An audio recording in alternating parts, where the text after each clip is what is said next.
and welcome back to the shed. It feels pretty good actually to be doing a video again. It's been, I think, about 3 months since my last one, and that's primarily down to the fact that obviously with COVID, as my full-time job, I teach engineering, so we've had about 14, I think it was around 14 weeks off in total. And then obviously going back to work and trying to get everybody through with the practical and the portfolios built and blah blah blah. It's just been a really busy time, and I haven't had time to work on my project, which is my XJ600. I got the tank here opposite me waiting now to be filled and sort of sprayed up, so that's to do. But in the meantime as well, as you can see behind me, I have bought a new bike. So I got rid of the Fireblade, and I still can't decide whether that was the right decision or not. I sold it because I used to get such a bad back being on the sport bikes. Just leaning over for any length of time used to really hurt my back. So I thought what I'll do is I'll give the upright riding a go.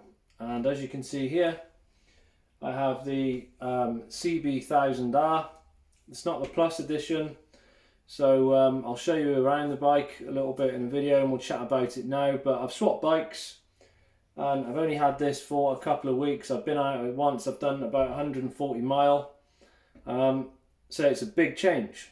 But what I want to do is talk about the bike and give you a little idea of what it's like. I'm sure many of you own them. It's a totally different riding style for me. It doesn't mean that it can't be adjusted to. It's definitely fun. But I do miss the Fireblade. But that's only because I used to like the idea of having the two, and having the two isn't really going to work because I need space to rebuild this other bike, the XJ600, and cost, you know. It's just, at the minute, I think the one bike is fine. So look, without further ado, let me tell you all about this bike.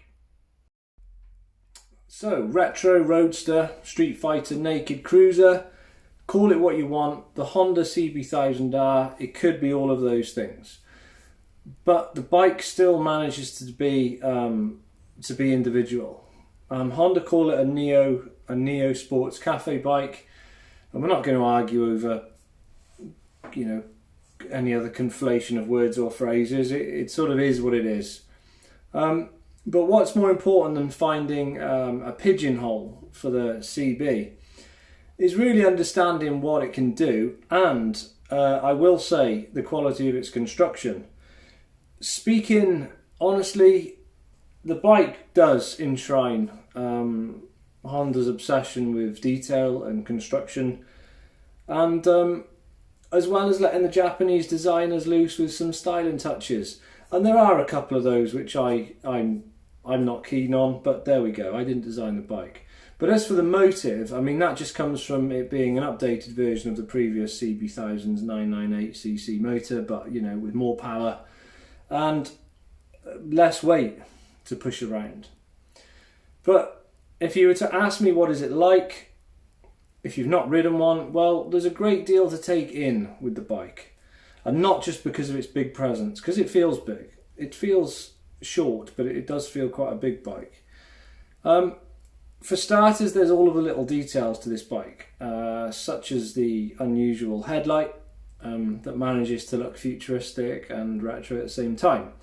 And that's the same with the LCD dash display, the 10-spoke alloy wheels, and dual pipe exhaust silencer.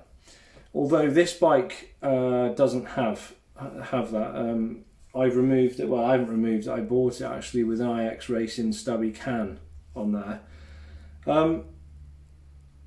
Somehow it all comes together though. It does work, and it does create a bike that looks much more than the sum of all of its parts. But I think once you're on the bike, the saddle is 830mm from the ground. So it's not an ideal seat height for those with shorter inside leg.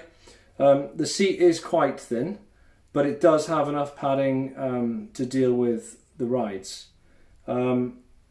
Most CB owners will use it for commuting, back road blasts, and sort of just head into the shops for the sake of enjoying the bike, really. But spend more than a couple of hours on it, and like I did, you realise pretty quickly that it's not a touring bike, and touring is not the CB1000R's forte. It wasn't designed for that, to be fair, but an aftermarket seat for me is definitely required for the longer trips. No matter the riding position, the riding position is kind of like really natural, so you simply just get on with firing up the ignition.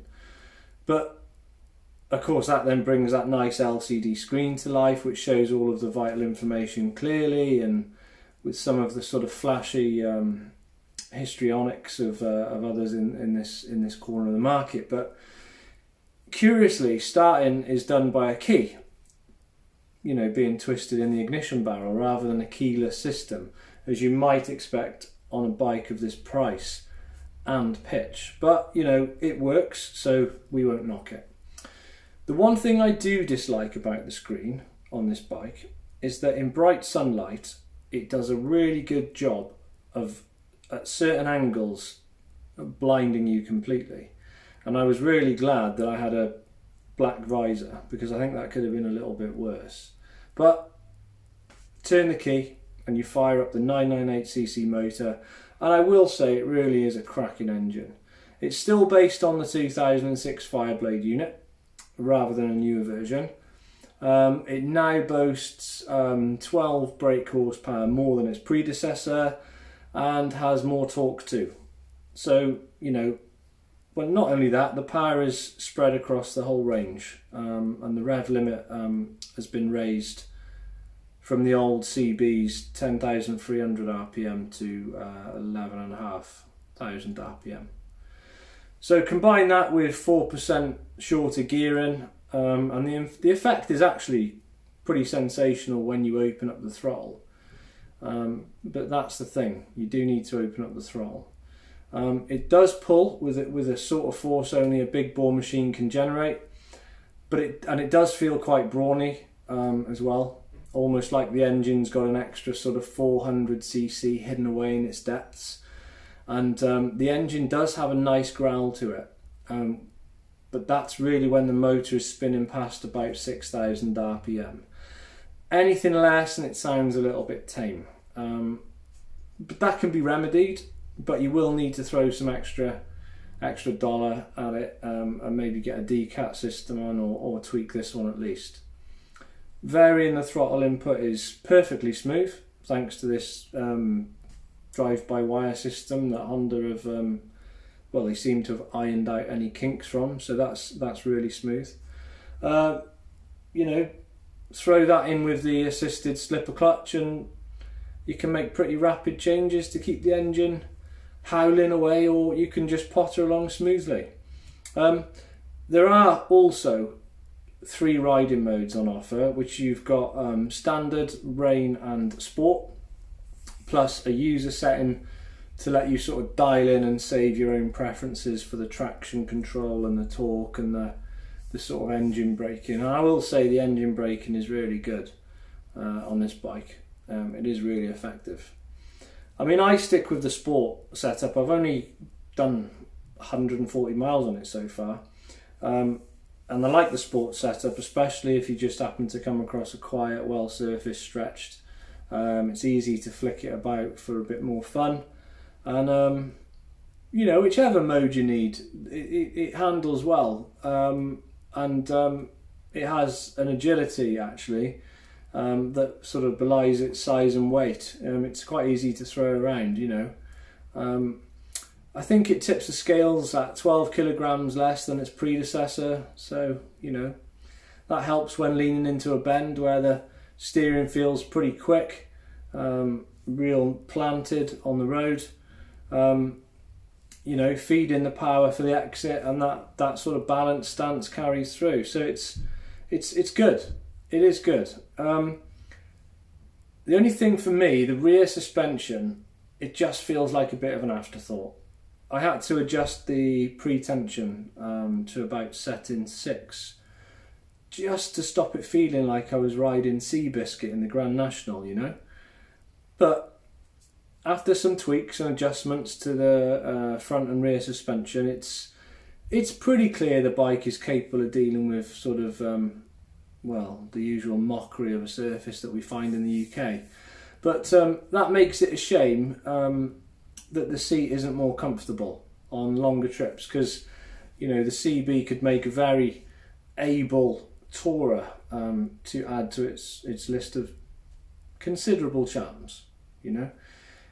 It also has powerful brakes, and with the ABS, you know, they're not phased by putting a pillion on the back, and you know, considering the that's the other thing, considering that area of the tank here sees more leg overs than Hugh Hefner. Great ones they do. The paint on the tank could be harder. I have read, I haven't damaged this paint, but I have read that it's quite soft.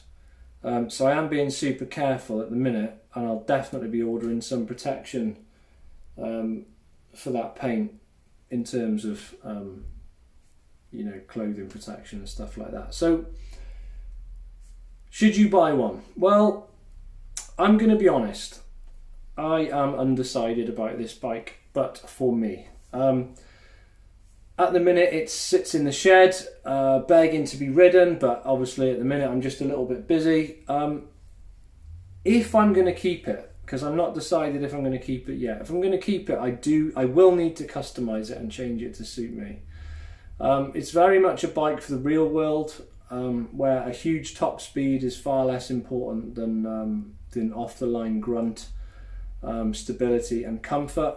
But I will admit it does have all of that in abundance, as well as, to be honest, pretty cool looks, and the feeling that this is sort of all effortlessly achieved rather than being contrived. So the standard bike, the standard CB1000R, comes with just enough kit to make the price feel okay.